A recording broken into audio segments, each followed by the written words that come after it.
Hello दोस्तों, मैं रजनी बुद्ध आपका स्वागत करती हूँ आपकी अपने YouTube channel study point 123 by Rajni ma'am पर। तो देखिए दोस्तों, हमने कक्षा 12वीं के 6.2 को पढ़ लिया था और इसमें जो सर्कल वाला चैप्टर था या आगे जो हम पढ़ेंगे उसमें हमें पढ़ना है व्रत के बारे में। तो व्रत की इन्फॉर्मेशन हमने पढ़ ली थी और व्रत के सारे फॉर्मूले पढ़ लिए थे। इसके अलावा व्रत का चैप्टर शुरू करने से पहले हमें कुछ एग्जाम्पल दिए गए हैं, जिन एग्जाम्पल को आज हम करने की कोशिश करेंगे। तो हम देखते हैं यहाँ पे एग्जाम्पल नंबर फर्स्ट कि हमें यहाँ पे एग्जाम्पल नंबर फर्स्ट में क्या पूछा गया है।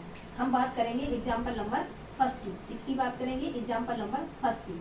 एग्जाम्पल नंबर फर्स्ट में लिखा है कि यदि किसी वृत्त की त्रिज्या 14 सेंटीमीटर है तो उसकी परिधि और क्षेत्रफल ज्ञात कीजिए। देखिए, हम इसमें अगर लिखेंगे दिया गया है, क्या लिखेंगे? दिया गया है। हमें क्या दिया गया है? त्रिज्या। क्या दिया गया है? त्रिज्या। त्रिज्या r बराबर कितना दिया गया है? 14 सेंटीमीटर। हमसे पूछा क्या गया है? परिधि। क्या पूछा गया है? परिधि। तो परिधि बराबर हो जाएगा क्वेश्चन मार्क। और क्या पूछा गया है? क्षेत्रफल पूछा गया, तो क्षेत्रफल बराबर भी क्वेश्चन मार्क हो जाएगा। हम सबसे पहले यहाँ पे क्या करेंगे? परिधि का फॉर्मूला लगाएंगे।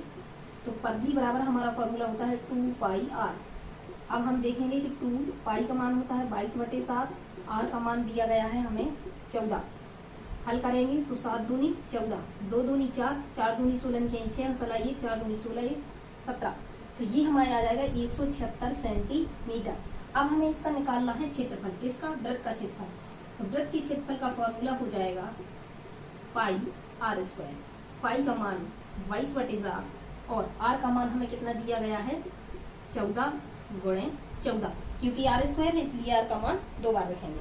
7 दूनी 14 गुणा कर देंगे तो 42 दूनी 22 दूनी 44 गुणे 14, 14 चौको 56, 56 की आई 6, हंसल लगाई 5, 14 चौको 56, 6 5 11 की आई 1, हंसल लगी 6।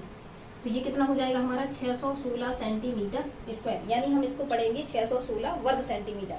तो इस प्रकार से क्वेश्चन नंबर फर्स्ट यानी एग्जाम्पल नंबर फर्स्ट का हमारा आंसर आ गया है। तो आशा करूंगी कि आप एग्जाम्पल नंबर फर्स्ट को अच्छे से समझ गए होंगे। अब हम पढ़ेंगे एग्जाम्पल नंबर सेकंड को। ये हमने कंप्लीट कर लिया है एग्जाम्पल नंबर फर्स्ट। अब हम देखेंगे एग्जाम्पल नंबर सेकंड। अब हम बात करेंगे एग्जाम्पल नंबर सेकंड की। तो देखिए, एग्जाम्पल नंबर सेकंड में हमें क्या पूछा गया है कि एक वृत्ताकार मैदान की त्रिज्या हमको दी गई है एवं एक खिड़की के उसके 10 चक्कर। अच्छा, एक वृत्ताकार मैदान की त्रिज्या 14 सेंटीमीटर है। एक खिलाड़ी को उसके 10 चक्कर लगाने में कितनी दूरी तय करना पड़ेगी, ये बात हमको समझनी है। सबसे पहले हम इसमें लिखेंगे दिया गया है। क्या लिखेंगे? दिया गया है। देखिए, इसमें हमें क्या दिया गया है? एक वृत्ताकार मैदान की त्रिज्या क्या दी गई है? त्रिज्या। यानी जो त्रिज्या की वैल्यू है उसको हम r से डिनोट करेंगे। वो कितनी दी गई है हमें? 14 सेंटीमीटर।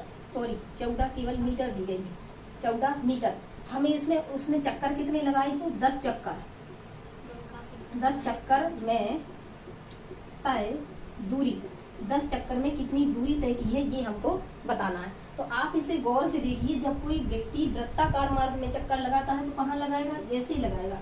ऐसे लगाने का मतलब है कि वो उसकी परिधि पर चक्कर लगाएगा। कहाँ लगाएगा? परिधि पर। तो हम यहाँ पे फॉर्मूला लगाएंगे व्रत की परिधि बराबर क्या लगाएंगे? व्रत की परिधि। व्रत की परिधि का फॉर्मूला होता है 2πr। 2π का मान हो जाएगा 22/7 और r का मान हमें दिया गया है 28 मीटर। 7 चौको 28, 22 चौको 88 और 2 का गुणा कर देंगे। 8 दूनी 16 के 6, 8 दूनी 16 1 17। जी आ गई हमारी परिधि कितनी आ गई? 176 मीटर।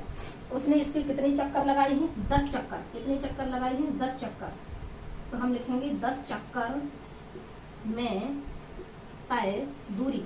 कितनी दूरी तय करेगा? एक चक्कर में यदि इतनी करता है तो 10 चक्कर में कितनी करेगा? गुणा कर देंगे, यानी 176 गुणे 10। तो आंसर कितना हो जाएगा? 1760 मीटर। इतनी उसने दूरी तय की होगी। इस प्रकार से हमने एग्जाम्पल नंबर सेकंड को कंप्लीट कर लिया है। अब हम पढ़ेंगे एग्जाम्पल नंबर थर्ड और देखेंगे कि हमें एग्जाम्पल नंबर थर्ड में क्या पूछा गया है हमसे। अब हम बात करेंगे एग्जाम्पल नंबर थर्ड की। देखिए, यहाँ पे एग्जाम्पल नंबर थर्ड में लिखा है कि एक घोड़ा 14 सेंटीमीटर लंबी रस्सी द्वारा खूंटे से बांधा गया है। बताइए वह कितनी क्षेत्र की घास को खा सकता है। ये आप समझने का प्रयास कीजिए। मान लीजिए ये कोई हमारा वृत्ताकार खेत है। क्या है? वृत्ताकार खेत है। एक घोड़ा 14 सेंटीमीटर लंबी रस्सी से बना है, या मान लीजिए इसको थोड़ी देर के लिए छोड़ देता है, खेत हमारा कैसे भी आकार का हो, पर हमें इतना पता चल गया है कि हमारे जो घोड़े की रस्सी है वो कितनी है, 14 मीटर। कितनी रस्सी है, 14 मीटर। तो ये 14 मीटर का कुछ इस तरीके की इतनी जगह की घास चल सकता है। घास कहाँ की चलेगा, घोड़ा यहाँ की। इसका मतलब है इसमें हमें क्षेत्रफल निकालना है, क्योंकि बाउंड्री की तो घास चल नहीं रहा है कि चलता गया और चलता गया, वो पूरी एरिया की घास चल सकता है। इसका मतलब है कि हमें इसमें क्षेत्रफल निकालना है। तो हमें पहले इसमें दिया क्या गया है, तो हमें इसमें दिया गया है त्रिज्या, क्योंकि जो उसकी रस्सी की लंबाई होगी यहाँ से यहाँ तक, इसी को तो हम त्रिज्या बोलते हैं, केंद्र से परिधि की दूरी को। तो देखिए यहाँ पे हो जाएगा त्रिज्या, त्रिज्या को r से डिनोट करेंगे, तो r बराबर कितना दिया गया है हमें, 14 मीटर। कितना दिया गया है, 14 मीटर। हमसे इतनी घास पूछ रहा है, तो इसका मतलब है हमें क्या ज्ञात करना है, क्षेत्रफल ज्ञात करना है। इसमें क्या लिखा, बताइए वह कितनी क्षेत्र की घास चल सकता है। तो इसका मतलब क्या हुआ कि हमें क्षेत्रफल ज्ञात करना है। तो अभी अभी हमने देखा है कि वृत्त के क्षेत्रफल का फॉर्मूला क्या होता है, पाई r स्क्वायर। पाई का मान 22/7, r का मान 14 गुणे 14, 7 दूनी 14।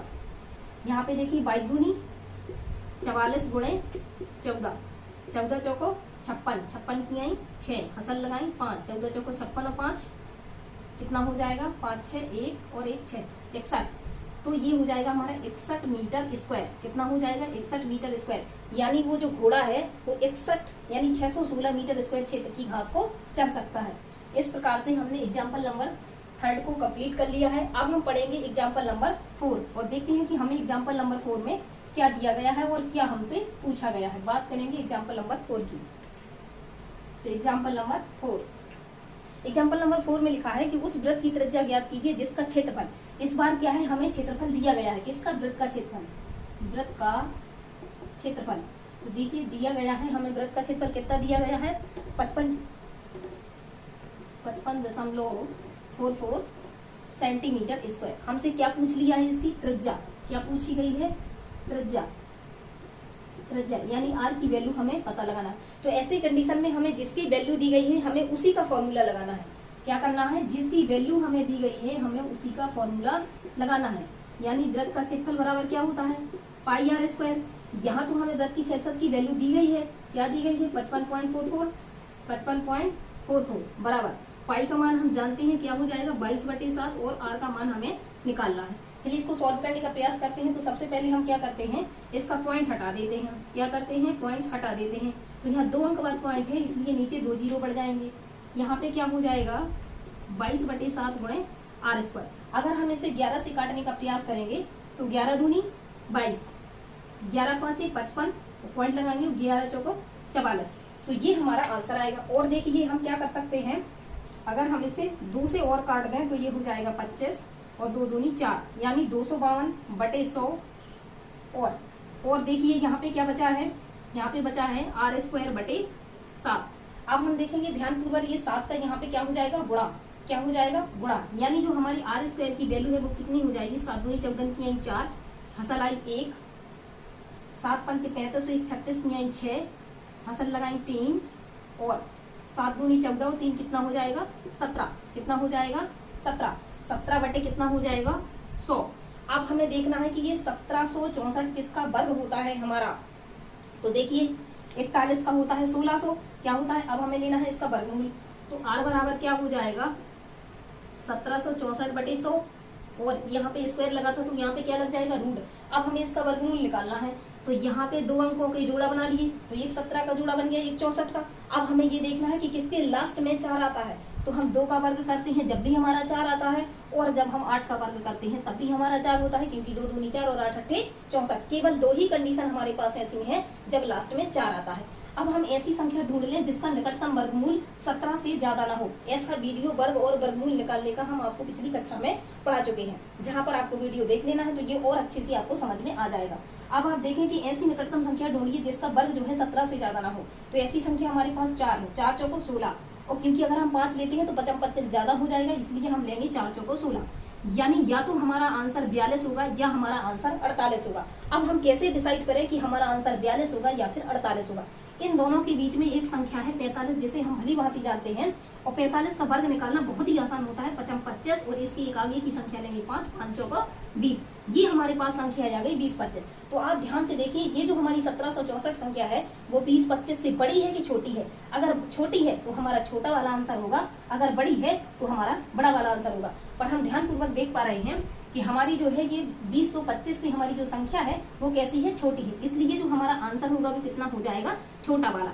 यानी हमारा आंसर क्या हो जाएगा? 42। क्या हो जाएगा? 42। आर का मान कितना हो जाएगा? ऊपर से आएगा 42, नीचे से देखिए हम 100 का वर्गमूल लेंगे तो कितना हो जाएगा? 10। यानी जो हमारे सवाल का आंसर आएगा, यहाँ पे हमें 42 लिखना था, हमारी जो त्रिज्या का वैल्यू होगा वो हो जाएगा 4.2, और यहाँ पे हमें वैल्यू सेंटीमीटर में दी गई थी तो इसकी त्रिज्या निकल के आ जाएगी 4.2 सेंटीमीटर।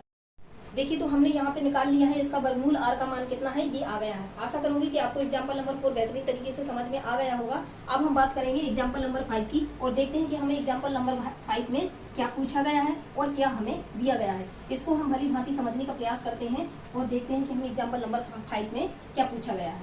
तो एग्जाम्पल नंबर 5 समझिए, यहाँ पे हमें क्वेश्चन में बोला गया है कि एक मैदान की त्रिज्या दी गई है जो कि कितनी है? 4.9 मीटर है। उसके चारों ओर 0.7 मीटर चौड़ा एक रास्ता बना हुआ है, रास्ते का क्षेत्रफल है। तो इसे समझिए आप कि देखिए हमारा यहाँ पे कोई एक ऐसा खेत है, क्या दिया गया है? एक गोलाकार मैदान है, मान लिया ये हमारा गोलाकार मैदान है, और देखिए इसके चारों ओर ये हमने कुछ ऐसा गोलाकार रास्ता बनाया हुआ है। इसकी त्रिज्या हमें कितनी दी गई है? 4.9। कितनी दी गई है? 4.9। और क्या दिया गया है हमें? 0.7 मीटर चौड़ा। यानी ये जो रास्ते की चौड़ाई है ये कितनी दी गई है? 0.7 मीटर। आशा करूंगी आप इसको ध्यान से समझ रहे होंगे। तो आप यहाँ पे देखेंगे ये हमें किसकी त्रिज्या दी गई है? ये तो हमें वास्तव में मैदान की त्रिज्या दी गई है। तो हम यहाँ पे क्या लिखेंगे? यहाँ पे और बेहतरीन लिखना चाहें तो आप लिख सकते हैं गोलाकार मैदान। क्या लिखेंगे? गोलाकार मैदान की त्रिज्या। तो देखिए हमें यहाँ पे गोलाकार मैदान की त्रिज्या यानी आर की वैल्यू हमें कितनी दी गई है? गोलाकार मैदान की त्रिज्या कितनी दी गई है? इसको हम आर से डिनोट करेंगे। ये हमें दी गई है 4.9। ये हमें गोलाकार मैदान की त्रिज्या है। लेकिन अगर हम ध्यान पूर्वक देखें तो इसमें हमें दो त्रिज्याएं दिख रही हैं। एक को हम कहेंगे आंतरिक त्रिज्या और एक को कहेंगे हम बाहरी त्रिज्या। इसको हमने R1 कह दिया, और जो हमारे मैदान का एक बाह्यतम भाग होगा उसे हम क्या बोलेंगे? बाह्य त्रिज्या। क्या बोलेंगे? बाह्य त्रिज्या। बाह्य त्रिज्या। तो बाह्य त्रिज्या को हमने क्या बोल दिया है? R2। तो R2 की वैल्यू आप ही बताइए कितनी हो जाएगी? 4.9 में कितनी इसकी चौड़ाई और जुड़ जाएगी, यानी प्लस हो जाएगी 0.7। इसको जोड़ें, 9 7 16 के 6 हसाला ये 4 और 1 5, यानी 5.6 सेंटीमीटर। सॉरी मीटर में ये वैल्यू दी गई है। तो इसकी जो है ये हमारी होगी बाह्य त्रिज्या। हमें निकालना है क्या? इसकी मैदान का, ये जो मैदान है इस रास्ते का क्षेत्रफल कितना होगा। तो हम क्या कर देंगे? बाह्य वृत्त में से आंतरिक वृत्त को यदि घटा देंगे तो हमें क्या मिल जाएगा? रास्ते का क्षेत्रफल मिल जाएगा। तो हम यहाँ पे लिखेंगे रास्ते का क्षेत्रफल। क्या लिखेंगे? रास्ते का क्षेत्रफल बराबर बड़े वृत्त का क्षेत्रफल। ये हम अपनी भाषा के लिए लिख सकते हैं बड़े वृत्त का क्षेत्रफल माइनस क्या लिखेंगे? छोटे वृत्त का क्षेत्रफल। अब यहाँ पे देखिए वृत्त का क्षेत्रफल का तो फॉर्मूला वही होता है pi r square 1 minus pi r square 2। हमने यहाँ 1 2 क्यों लिखा? क्योंकि ये हमारे छोटे वृत्त की त्रिज्या है और ये हमारी बड़े वृत्त की त्रिज्या। हम ध्यान से देखें तो इसमें हमें पाई की वैल्यू दोनों में सेम दी गई है, इसलिए हम पाई को कॉमन ले लेंगे और हमारा आंसर हो जाएगा R1 का स्क्वायर माइनस R2 का स्क्वायर। अब ध्यान से देखिए पाई का मान तो होता है 22/7, हाँ या ना? तो ये हमारा पाई का मान हो जाएगा। R1 की वैल्यू हमें यहाँ पे, सॉरी हमें यहाँ पे लिखना चाहिए था R2 का स्क्वायर, क्योंकि बड़े वृत्त में से हमें छोटे वृत्त को घटाना है। क्या करना है? बड़े वृत्त में से छोटे वृत्त को घटाना है। तो यहाँ R2 की भी जो वैल्यू दी गई है वो कितनी दी गई है? 5.6 का स्क्वायर माइनस क्या हो जाएगा? छोटे वृत्त की वैल्यू कितनी दी है? 4.9। कितनी दी गई है? 4.9 का स्क्वायर। तो अब हम देखिए एक हमने इसके लिए फॉर्मूला पढ़ा है, फॉर्मूला हमने बिल्कुल पढ़ा है ए स्क्वायर माइनस बी स्क्वायर। क्या होता है इसके अलावा? इसके आगे होता है ए प्लस बी और ए माइनस बी। यानी एक बार हम इन दोनों वैल्यूओं को आपस में जोड़ देंगे और एक बार आपस में दोनों को घटा देंगे तो हमें ए स्क्वायर माइनस बी स्क्वायर की वैल्यू पता चल जाएगी। देखिए कैसे? 22/7 गुणा 5.6 में 4.9 को अगर हम ऐड करेंगे तो 9 से 15 की 5 हसालाई 1 और 5 और 5 10, कितना हो जाएगा? 105 गुणा। एक बार हमें इसमें से घटाना है तो हम कैसे घटाएंगे? 16 में से 9 जाएंगी तो 9 7 16 9 7 16 पॉइंट, यहाँ पे 5 में कुछ नहीं, यही आएगा हमारा आंसर। अब हम इसको इसमें से काट देंगे। जब हमने इसको इसमें से काटा तो देखिए क्या हो रहा है, यहाँ पे हमारे पास बच रहा है क्या? हम निकाल क्या रहे हैं? रास्ते का क्षेत्रफल। क्या निकाल रहे हैं, रास्ते का क्षेत्रफल बराबर। यहाँ पे देखिए कितना हो जाएगा, यहाँ पे हमें लिखना है, अगर हम इसमें इसका गुणा करेंगे तो पहले लिख लेते हैं, ये हो जाएगा हमारा 22 गुणे 10.5 गुणे 0.1। अब हमें देखिए इसका क्या करना है, गुणा करना है। तो 22 पंचे 110, 22 पंचे 110, 110 का आएगा 10 और हसल आ जाएगी 1। डायरेक्ट इसलिए 10 लिख दिया है क्योंकि यहाँ पे 0 दिया गया है।